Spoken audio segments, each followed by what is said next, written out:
Swat corridor پر transmission line کی تعمیر۔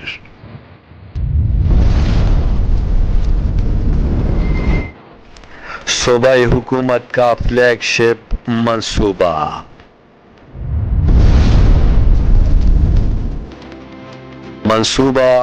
8 ارب روپے کی لاگت سے 1.5 سال میں مکمل کیا جائے گا۔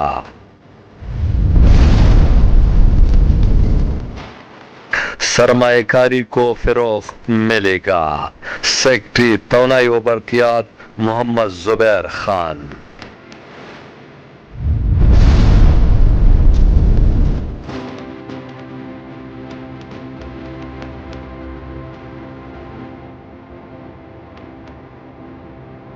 خیبر پختونخوا میں بجلی کے ترسیلی نظام کی بہتری اور صوبے میں اپنے ذرائع سے پیدا ہونے والی سستی پن بجلی کو بہتر طریقے سے استعمال میں لانے کے لیے صوبے کی تاریخ میں پہلی مرتبہ قائم ہونے والی Khyber Pakhtunkhwa transmission and grid system company KPTNGSC جلد ہی پیڑوں کے مکمل ہونے والی منصوبوں سے پیدا ہونے والی سستی بجلی کو اپنے نظام سے استعمال میں لا کر نئی تاریخ رقم کرے گی۔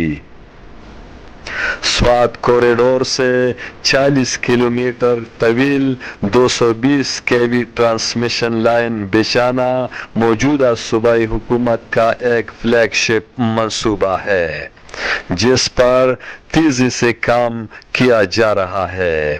ان خیالات کا اظہار سیکرٹری توانائی و برقیات محمد زبیر خان نے KPTNGSC کے 12ویں بورڈ آف ڈائریکٹرز اجلاس کی صدارت کرتے ہوئے کیا۔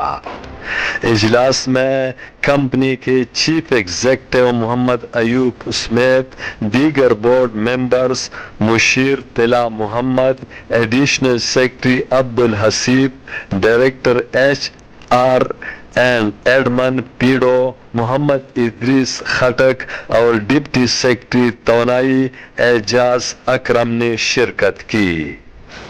اجلاس میں مٹلتان سے مدین تک 40 کلومیٹر طویل KV ٹرانسمیشن لائن بچھانے کے جاری منصوبے پر ہونے والی پیش رفت کے بارے میں بتایا گیا کہ ٹرانسمیشن لائن کا منصوبہ 8 ارب روپے کے تخمینہ لاگت سے 1.5 سال کے عرصے میں مکمل کیا جائے گا۔ Transmission line 84 megawatt Matiltan hydro power project اور سوات میں صوبائی حکومت کے دیگر منصوبوں سے پیدا ہونے والی بجلی کو نیشنل گریڈ یا رعایتی نرخوں پر مقامی صنعتوں کو فراہم کرے گی۔ منصوبے کے پہلے مرحلے کی تکمیل سے صوبائی حکومت کو سالانہ تقریباً 7 ارب روپے کی آمدن ہوگی۔ اس سلسلے میں پیڈو اور نجی کمپنی کے درمیان پہلے ہی معاہدات طے پا چکا ہے۔ منصوبے کی تکمیل سے صوبے میں توانائی اور صنعت کے شعبوں میں انقلاب آئے گا۔ پاور ٹرانسمیشن لائن کے ذریعے صوبائی حکومت اپنی بجلی سستے نرخوں پر مقامی صنعتوں کو بھی فراہم کرے گی، جس سے زیادہ سرمایہ کاروں کو صوبے کی طرف راغب کرنے میں مدد ملے گی۔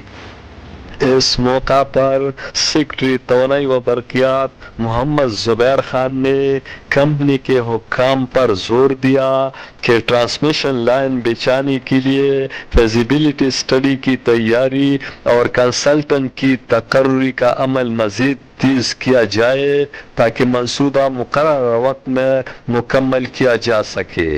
KP transmission and grid system company کے بورڈ کو مزید فعال بنانے کے لیے تکنیکی ماہرین پر مشتمل ٹیم کو شامل کیا جائے تاکہ آنے والے دنوں میں کمپنی کو صوبے کی منافع بخش ادارے کے طور پر سامنے لایا جائے۔ اجلاس میں کمپنی کی امور کی بہتری کے لیے کئی اہم فیصلوں کی بھی منظوری دی گئی۔